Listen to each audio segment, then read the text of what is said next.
kehadiran manusia di muka bumi. Ini kita pahami. Jadi semua apa yang ada di bumi ini akan bergiliran terus datangnya. Kalau ada yang hak, maka ada yang batil. Ya kan?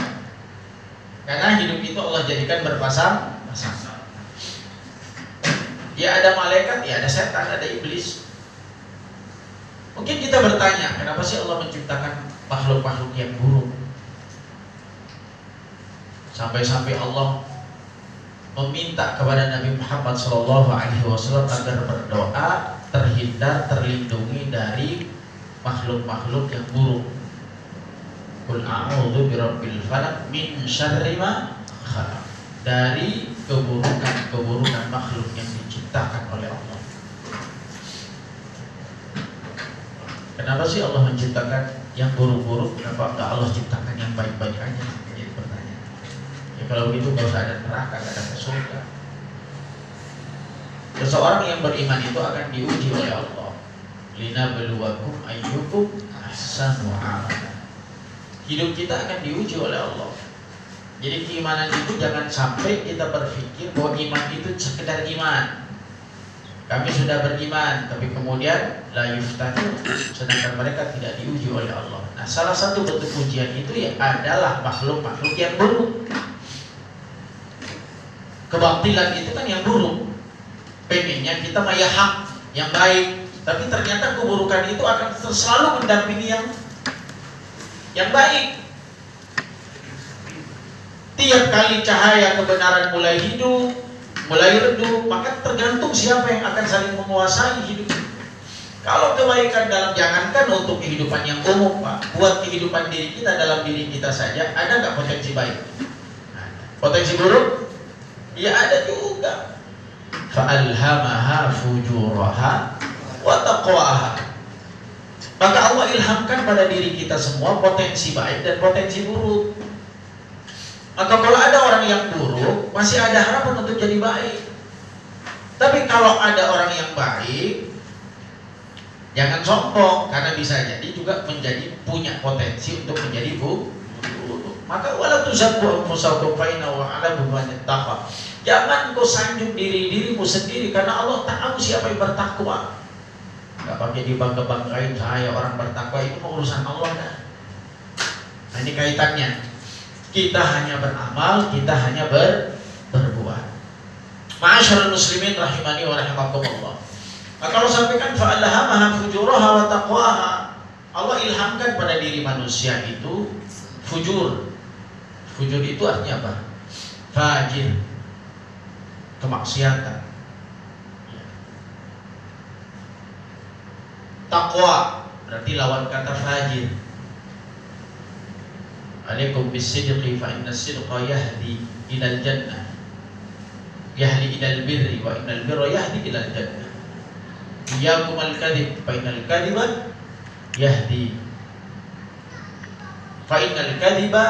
yahdi yahdi ilal fujur wal fujur yahdi ilal nar. Jadi keburukan itu mengantarkan kepada neraka. Maka Allah menitipkan pada diri kita semua ada dua. Fa'alhamaha fujuraha wa taqwaha. Ada baik, ada buruknya. Kapan seseorang itu tampil menjadi baik? Kalau kebaikan itu memenuhi dirinya. Kapan seseorang itu tampil menjadi orang yang buruk? Kalau keburukan itu mendominasi dan menguasai hidupnya.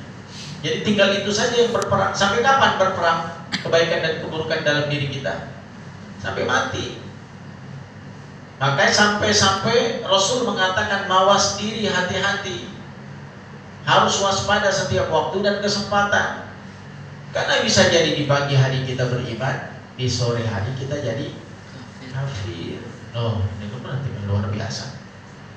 Atau sebaliknya, di sore hari kita kafir, di pagi hari kita mukmin. Sama ya. Bisa jadi di pagi hari mukmin, sore kita kafir, di sore hari kita mukmin, paginya kafir, dan itu bisa terjadi. Karena itu kembali ma'asyiral muslimin rahimani wa rahimakumullah.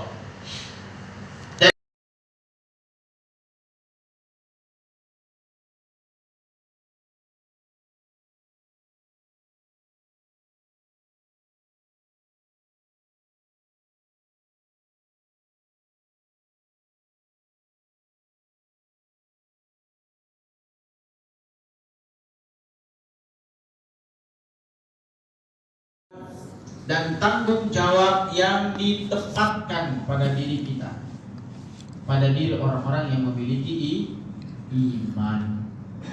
Kalau orang nggak punya iman, nggak usah mikirin tentang kebaikan keburukan, nggak ada konsepnya. Tapi kalau orang beriman kan mesti harus bedakan mana yang baik, mana yang buruk.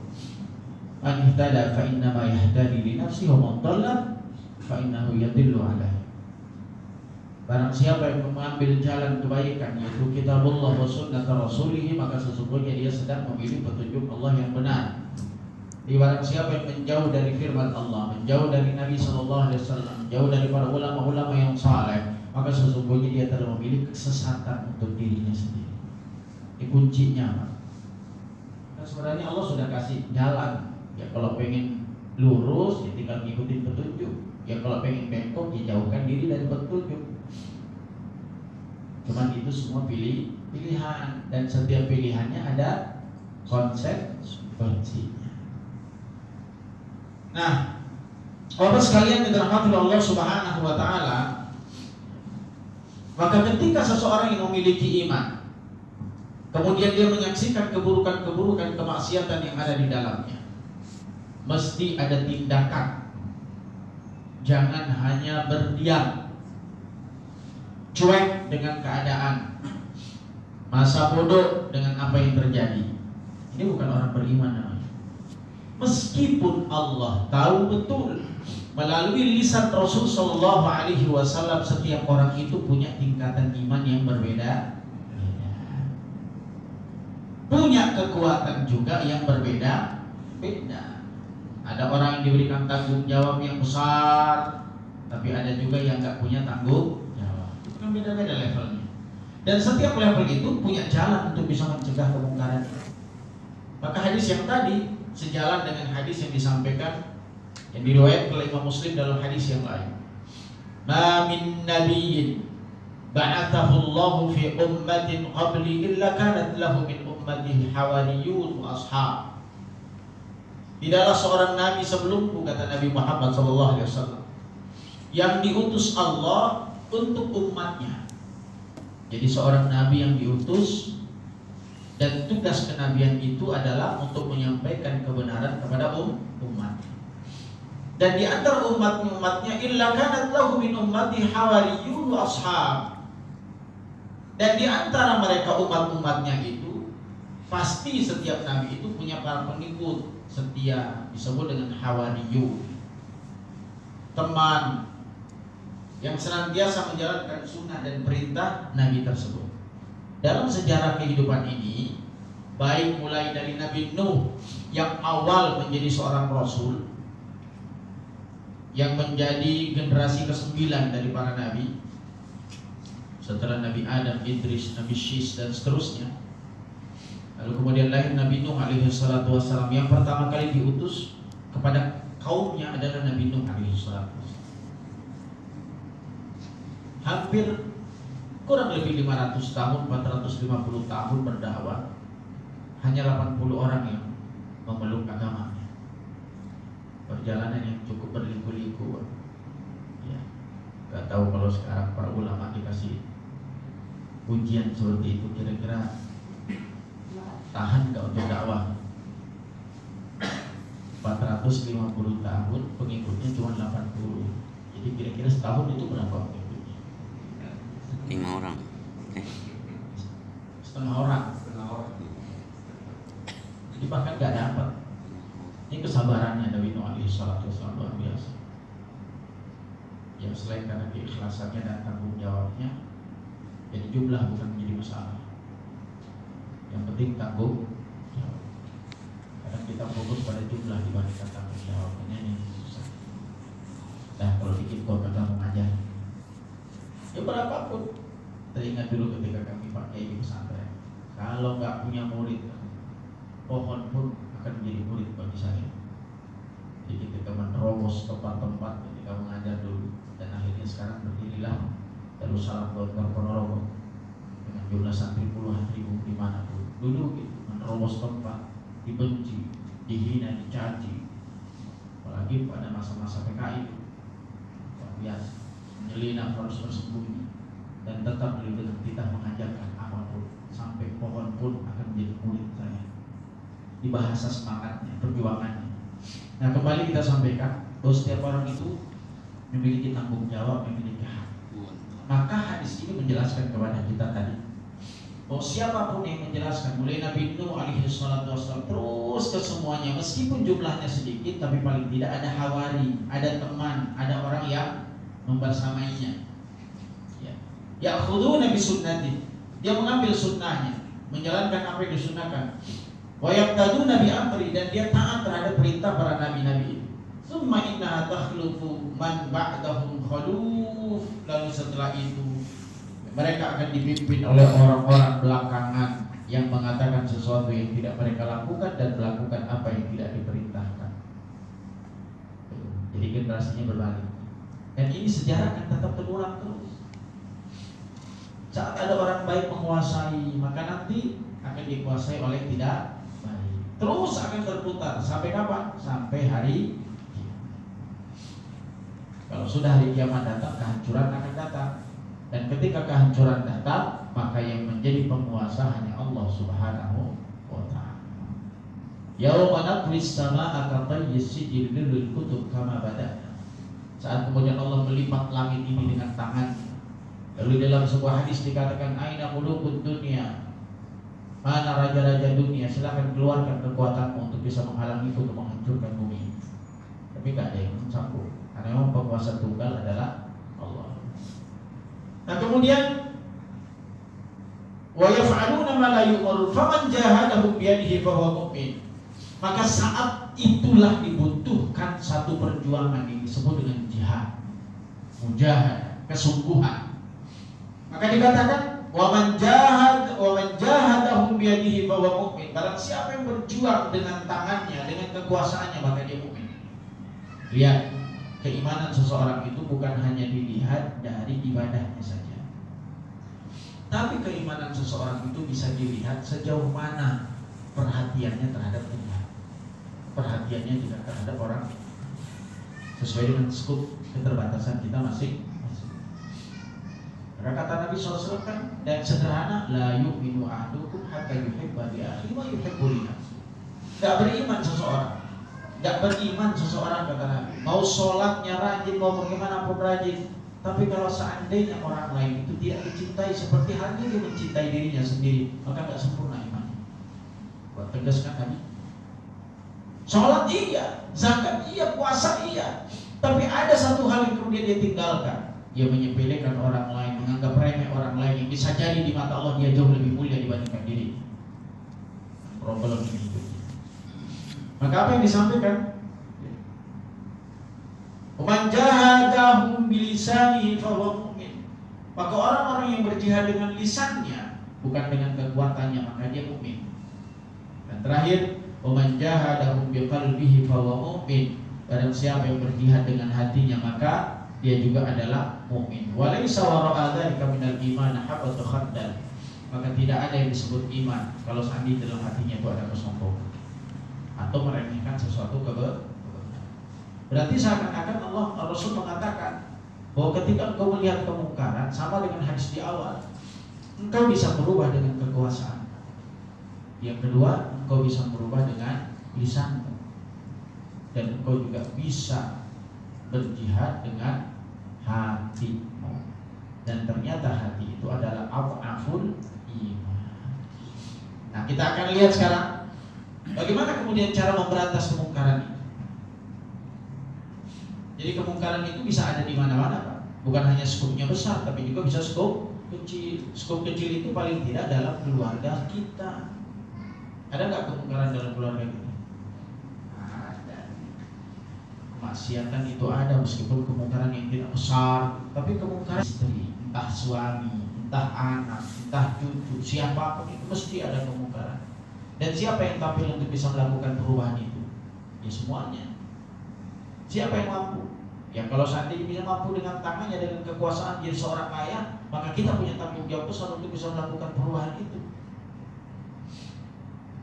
Ya kalau kita nggak bisa dengan kekuasaan, ya dengan lisan.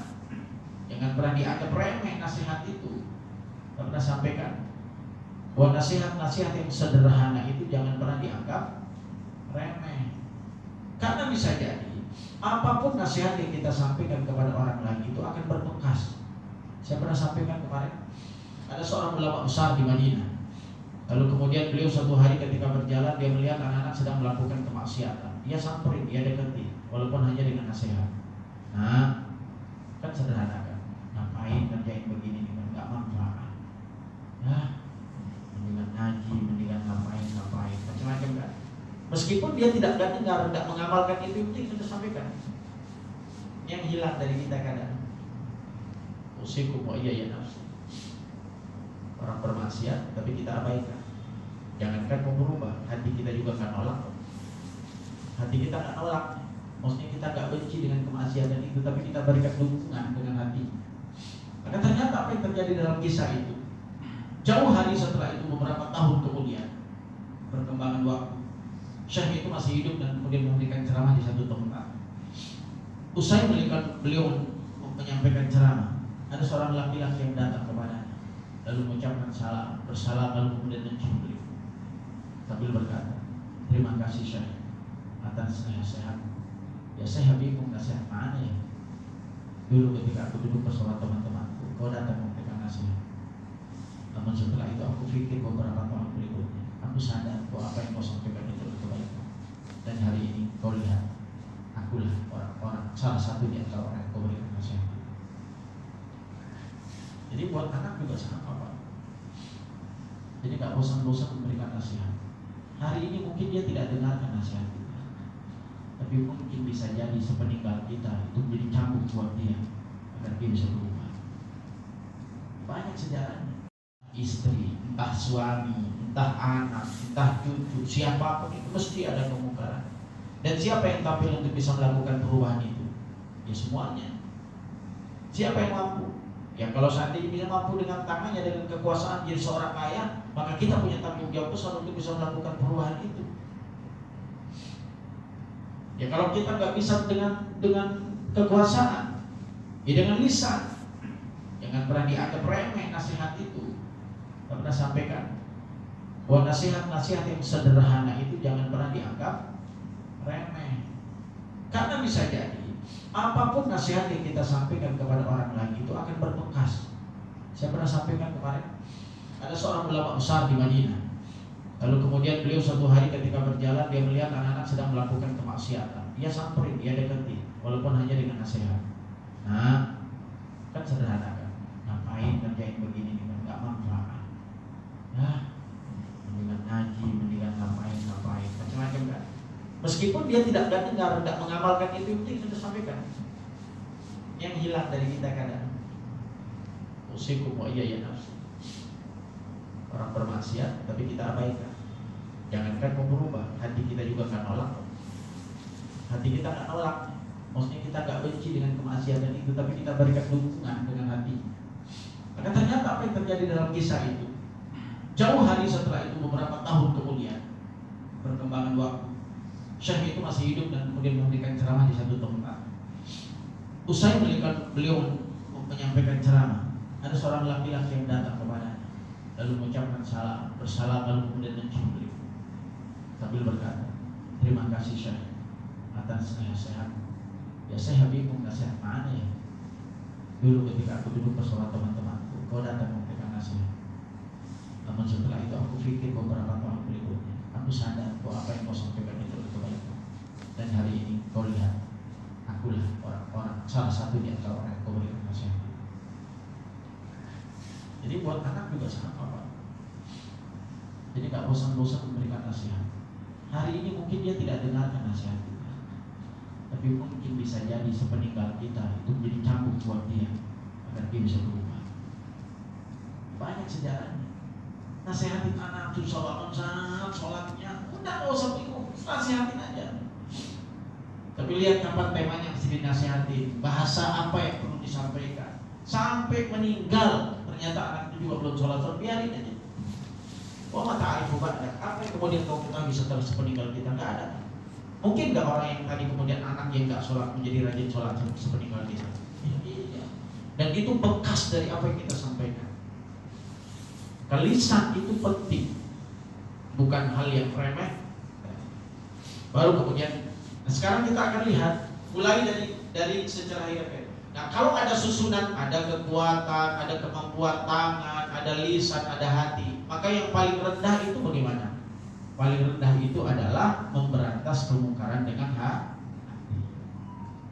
Ditolerir nggak oleh Nabi SAW? Iya. Jadi paling tidak berusaha mengetahui hal-hal yang ma'ruf dan mengingkari kemungkaran dengan hati merupakan fardu ain. Jadi bukan fardu kifayah, fardu ain. Kalau dengan kekuatan itu fardu kifayah, karena tidak semua punya kekuatan. Ada orang kalau nasihatin bisa bonyok kita, ya, panjang bisa ditentang. Enggak kapasitasnya nih. Karena lihat juga keamanannya kan Jadi paling tidak lihat bahwa setiap orang untuk mencari dan mengetahui mana yang ma'ruf, mana yang mungkar itu menjadi fardu ain. Berarti kewajiban kita ada ya? Ada. Cara untuk menemukan yang ma'ruf dan mungkar itu dari mana? Ya tolabul ilmi. Ya belajar. Dan kalau kita nggak belajar, bagaimana kita bisa memahami mana yang benar, mana yang nggak benar, mana yang salah, mana yang benar, nggak bakal tahu kita. Kadang bisa jadi kita tolerir kesalahan karena ketidaktahuan, kasih dukungan, macam-macam kan. Nah, ketinggian ilmu itulah yang kadang mendorong kita untuk bisa melakukan jauh lebih besar cakupannya. Maka jadi kalau kita ingin menjadi orang yang lebih baik, mulailah dari sekarang. Tapi jangan berhenti. Dengan menuntut ilmu dan memperbanyak wawasan-wawasan, akan semakin luas juga cakupan kita untuk bisa memberikan kebaikan buat orang lain. Kalau kita punya keterbatasan gak belajar, ya cakupannya cuma begitu aja. Tapi kalau kemudian kita menuntut ilmu, bisa lebih luas nggak cakupannya? Iya pasti. Dan itu potensi seseorang.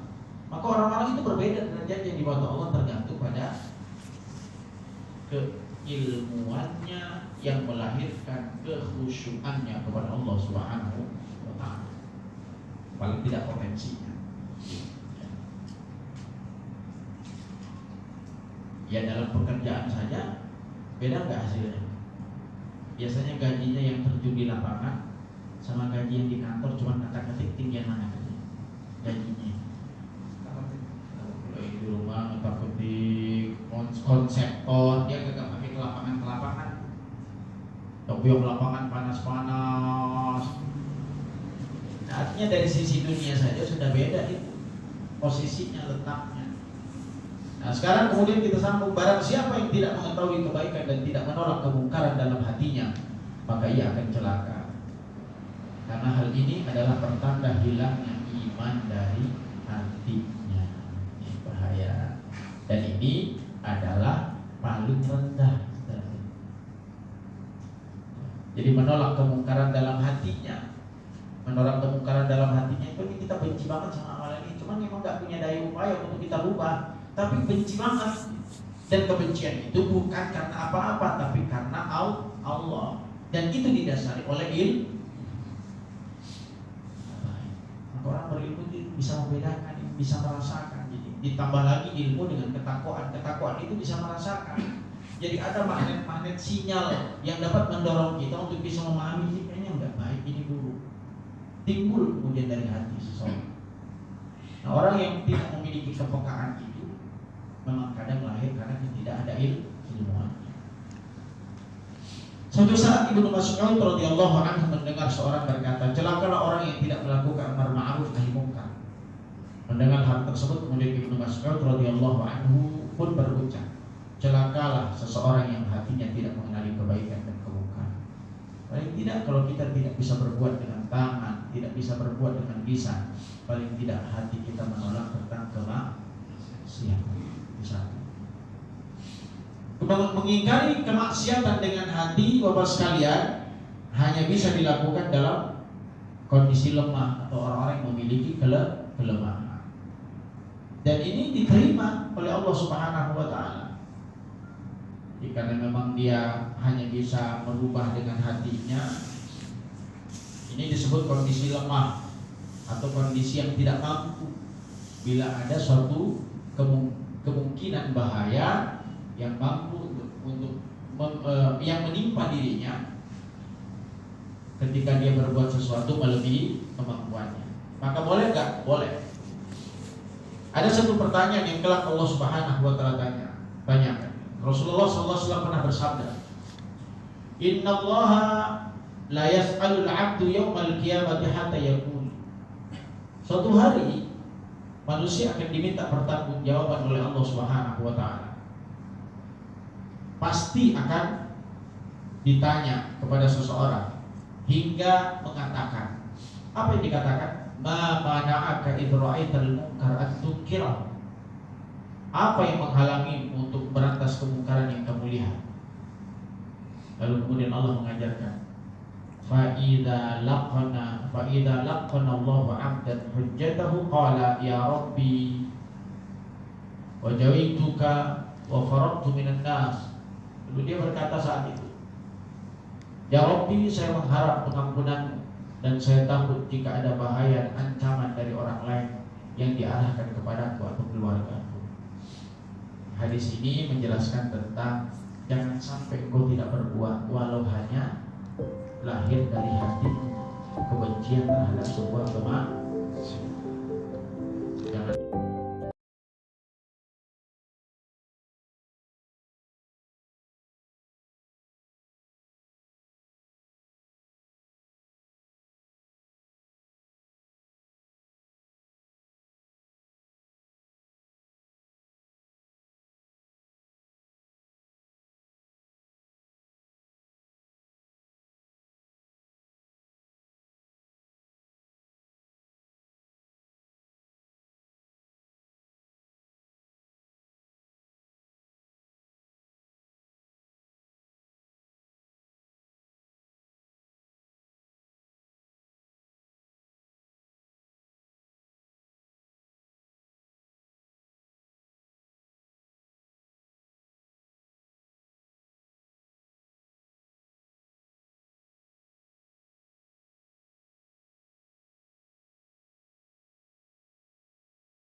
kita sampaikan.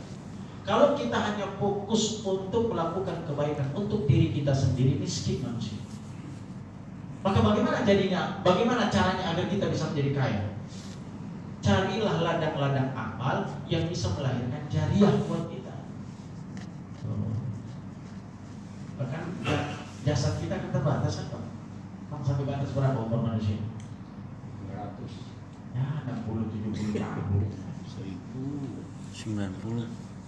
Amal ummati baina sittin wa sab'in. Umur umatku antara 60 sama 70. Kalau udah lewat 70 injury time. Sepak bola Pak, penambahan waktu. Tapi berhenti juga kan?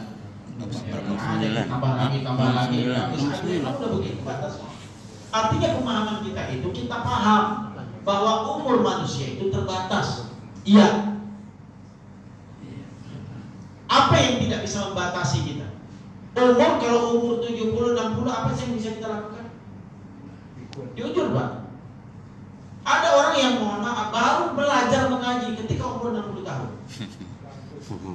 Ada nggak? Banyak. Ya, udah susah lempeng ya udah. Mau lempeng juga gak bisa, mau lempeng juga susah yang udah begitu. Tapi sampai dia ngomong gitu, kalau di rumah kayaknya bener. Kalau saya membaca bener aja ya, iyalah cucunya ogah perbaikin lah. Kalau perbaikin menggalakkan dia kan. Artinya kisaran umur 60-70 tahun itu sudah kita pastikan Pak, kapan mulai baliknya, kapan mulai sungguh-sungguh belajarnya. Mohon maaf, ukuran 20 memang lagi bencikalnya begitu kan. 60, 25 tahun, 30, kapan mulai sadarnya? Alhamdulillah sih 40-an tahun dari kita mulai kenal sholat, kenal masjid. Ada yang begitu, insya Allah sini mah kagak. Pada ngaji. Sini pada ngaji. Ada kan yang baru kenal begitu? Ada Pak. Usia tua baru mulai kenal itu. Maka karena itu, karena kita paham keterbatasan kita, maka Allah siapkan lahan-lahan agar umur itu bisa berhenti, tapi amal itu tidak berhenti. Inilah yang disebut dengan amal jariyah. Idza mata ibnu Adam inqata'a amaluhu illa min thalathin, shadaqatin jariyatin aw 'ilmin yuntafa'u bihi aw waladin salih yad'u lahu. Paling tidak Rasul memberikan sinyal, memberikan gambaran. Kejar yang 3 ini. Kalau engkau sadar bahwa kehidupanmu terbatas. Apa itu? 1. Shadaqatin jariyah. Berbuat ketika kau hidup. Apa yang kau bisa lakukan? Sedekah.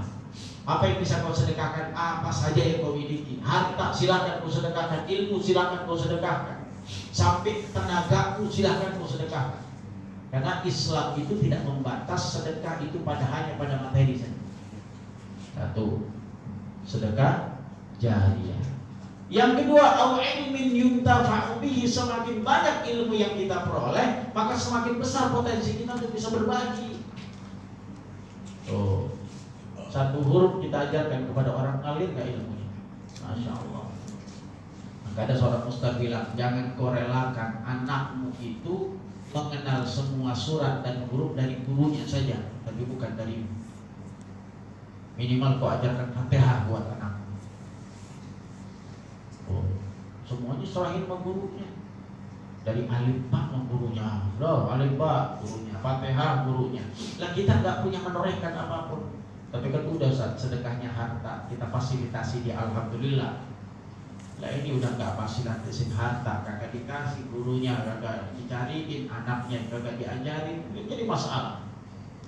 Jadi yang kedua, ilmu yuntafa'u bihi. Paling tidak yang ketiga kata Nabi, awwaladin saleh yad'ulah, anak soleh yang mendoakan kedua orang tua.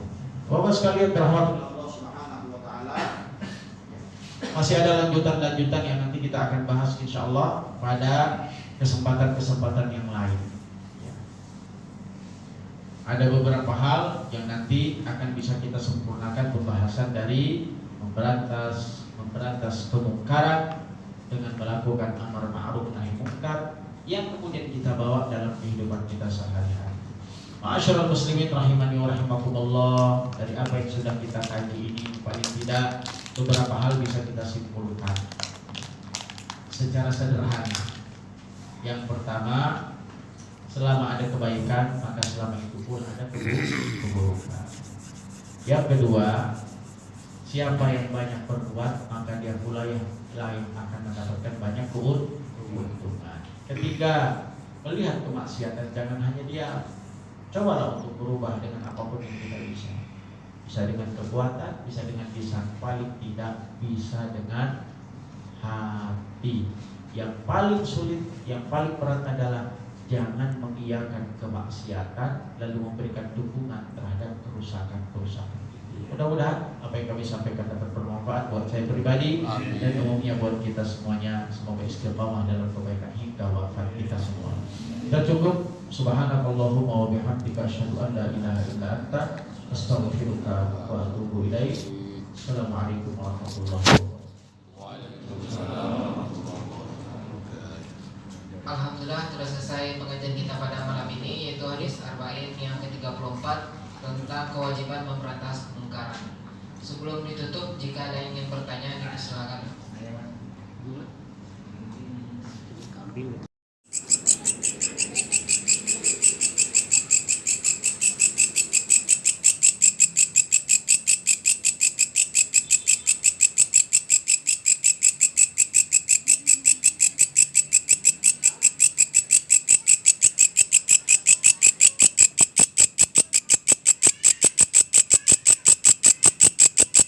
Istri, entah suami, entah anak, entah cucu, siapapun itu mesti ada kemungkaran.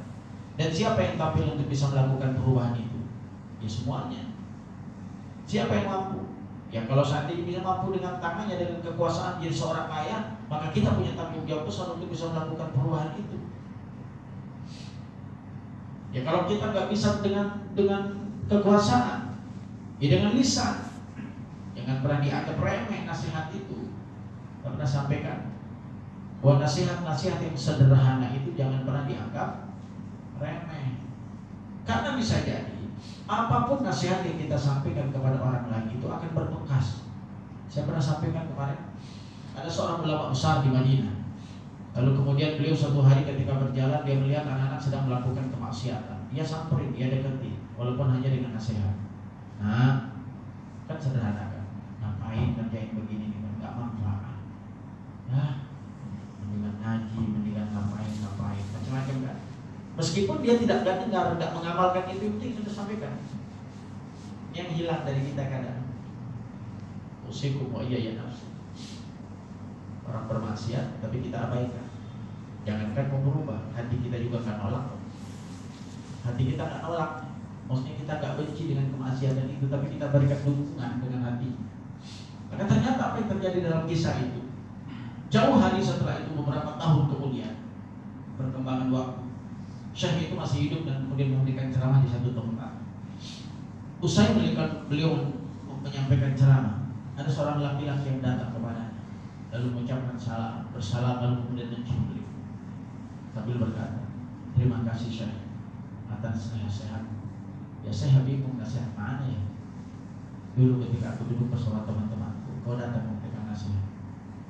Namun setelah itu aku pikir beberapa tahun berikutnya, aku sadar bahwa apa yang kau sampaikan itu kebaikan. Dan hari ini kau lihat, akulah orang-orang salah satu di antara orang yang kau berikan nasihat. Jadi buat anak juga sama Pak. Jadi gak bosan-bosan memberikan nasihat. Hari ini mungkin dia tidak dengarkan nasihat kita, tapi mungkin bisa jadi sepeninggal kita itu menjadi cambuk buat dia agar dia bisa berubah. Banyak sejarahnya. Nasihatin anak tuh sholatnya, udah gak usah bingung, nasihatin aja. Tapi lihat kapan temanya mesti dinasihatin, bahasa apa yang perlu disampaikan. Sampai meninggal ternyata anak itu juga belum sholat, biarin aja. Wah mata arifu ba'dak, apa yang kemudian kau ketahui setelah sepeninggal kita? Nggak ada. Mungkin nggak orang yang tadi kemudian anak yang nggak sholat menjadi rajin sholat sepeninggal kita? Iya. Dan itu bekas dari apa yang kita sampaikan. Lisan itu penting, bukan hal yang remeh. Baru kemudian, nah sekarang kita akan lihat mulai dari sejarah hidup. Nah kalau ada susunan, ada kekuatan, ada kemampuan tangan, ada lisan, ada hati, maka yang paling rendah itu bagaimana? Paling rendah itu adalah memberantas kemungkaran dengan hati. Ditolerir nggak oleh Nabi SAW? Iya. Jadi paling tidak berusaha mengetahui hal-hal yang ma'ruf dan mengingkari kemungkaran dengan hati merupakan fardu ain. Jadi bukan fardu kifayah, fardu ain. Kalau dengan kekuatan itu fardu kifayah, karena tidak semua punya kekuatan. Ada orang kalau nasihatin bisa bonyok kita, ya panjang bisa ditentang, ya, enggak kapasitasnya nih. Karena lihat juga keamanannya kan hilang.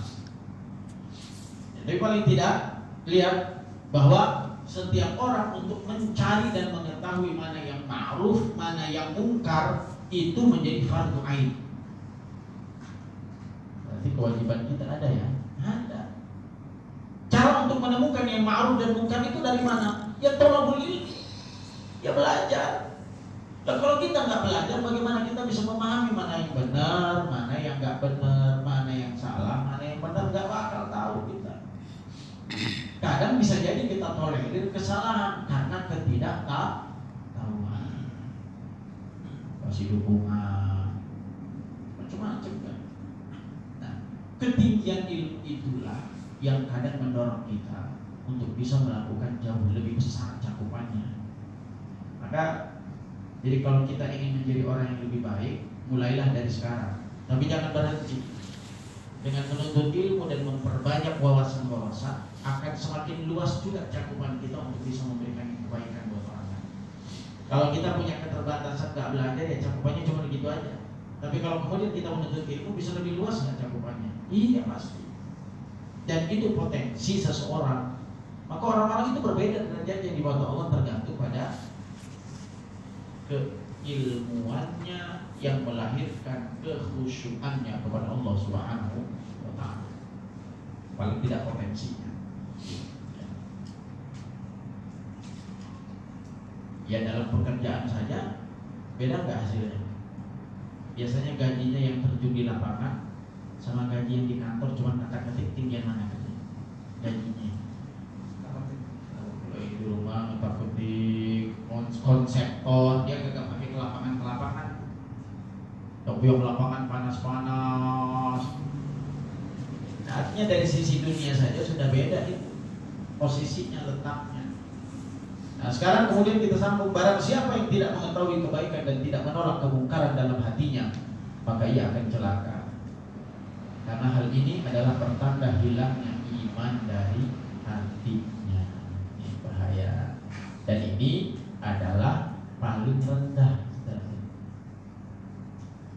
Jadi menolak kemungkaran dalam hatinya, menolak kemungkaran dalam hatinya itu kita benci banget sama amalan ini. Cuman memang nggak punya daya upaya untuk kita rubah, tapi benci banget.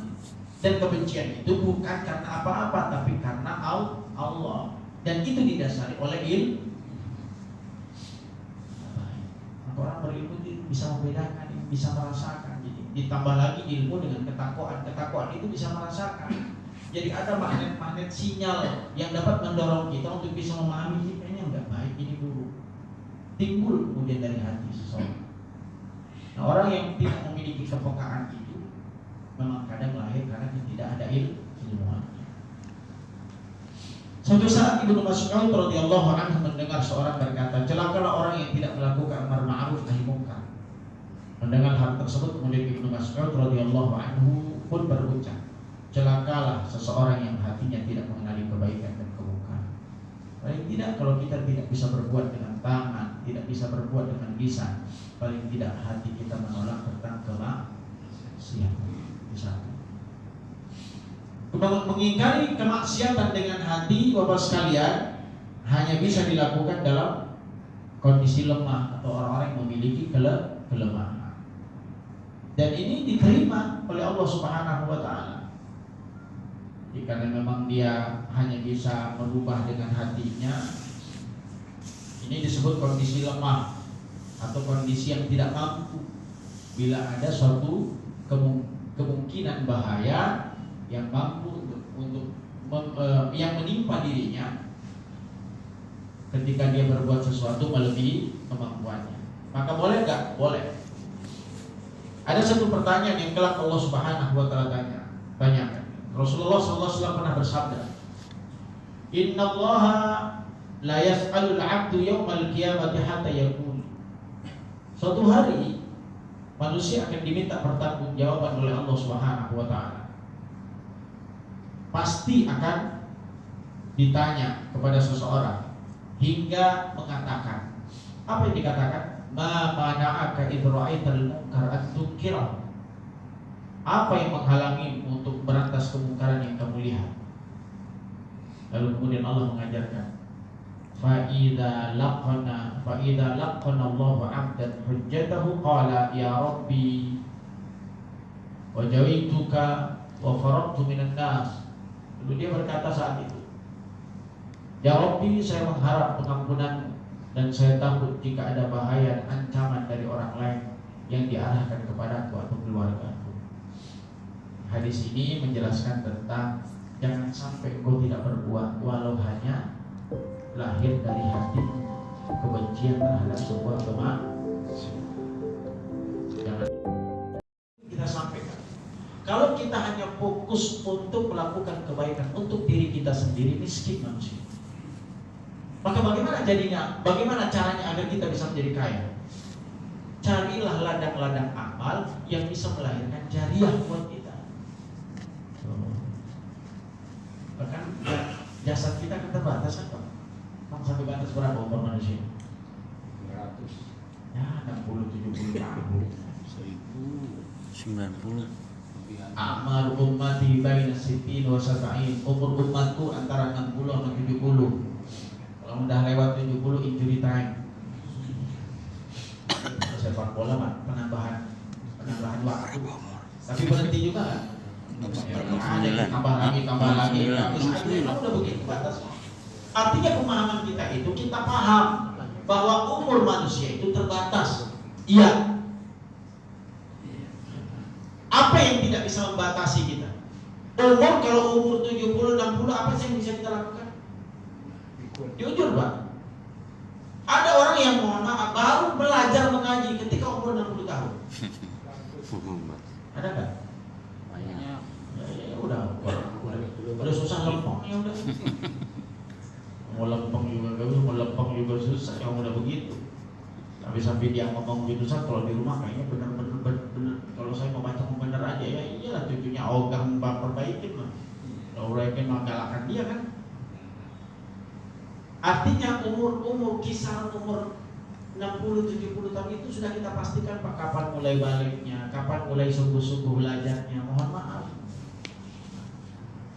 Ukuran 20 emang lagi bencikalnya begitu kan. 60, 25 tahun 30. Kapan mulai sadarnya? Alhamdulillah sih 40-an tahun dari kita mulai kenal sholat, kenal masjid. Ada yang begitu, insyaallah sini mah kagak.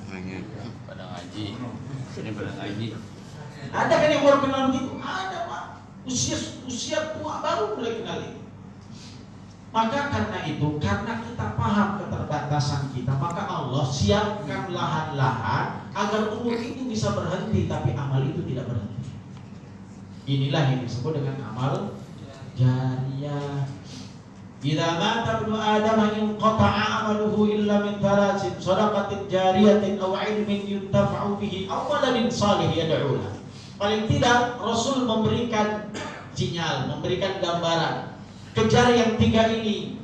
Kalau engkau sadar bahwa kehidupanmu terbatas. Apa itu? 1. Shadaqatin jariyah. Berbuat ketika kau hidup. Apa yang kau bisa lakukan? Sedekah. Apa yang bisa kau sedekahkan? Apa saja yang kau miliki. Harta silakan kau sedekahkan. Ilmu silakan kau sedekahkan. Sampai tenagamu silakan kau sedekahkan. Karena Islam itu tidak membatas sedekah itu hanya pada materi saja. 1. Sedekah jariyah. Yang kedua, au ilmin yuntafa'u bihi. Semakin banyak ilmu yang kita peroleh, maka semakin besar potensi kita untuk bisa berbagi. Oh, 1 huruf kita ajarkan kepada orang alim gak ilmunya? Masya Allah. Maka ada seorang ustaz bilang, jangan korelakan anakmu itu mengenal semua surat dan huruf dari gurunya saja, tapi bukan dari minimal kau ajarkan Fatihah buat anakmu. semuanya serahin sama gurunya. Dari alif ba gurunya, loh alif ba gurunya, Fatihah gurunya. Lah kita nggak punya menorehkan apapun. Tapi kan udah sedekahnya harta, kita fasilitasi dia, alhamdulillah. Lah ini udah nggak fasilitasin harta, kagak dikasih gurunya, kagak dicariin anaknya, kagak diajarin, jadi masalah. Jadi yang kedua, ilmu yuntafa'u bihi. Paling tidak yang ketiga kata Nabi, awwaladin saleh yad'ulah, anak soleh yang mendoakan kedua orang tua. Bapak sekalian berahmat Allah Subhanahu wa taala. Masih ada lanjutan-lanjutan yang nanti kita akan bahas insyaallah pada kesempatan-kesempatan yang lain. Ya. Ada beberapa hal yang nanti akan bisa kita sempurnakan pembahasan dari memberantas kemungkaran dengan melakukan amar ma'ruf nahi munkar yang kemudian kita bawa dalam kehidupan kita sehari-hari. Ma'asyiral muslimin rahimani wa rahimakumullah, dari apa yang sudah kita kaji ini paling tidak beberapa hal bisa kita simpulkan secara sederhana. Yang pertama, selama ada kebaikan maka selama itu pun ada keburukan. Yang kedua, siapa yang banyak berbuat maka dia pula yang lain akan mendapatkan banyak keuntungan. Ketiga, melihat kemaksiatan jangan hanya diam. Cobalah untuk berubah dengan apapun yang kita bisa. Bisa dengan kekuatan, bisa dengan lisan, paling tidak bisa dengan hati.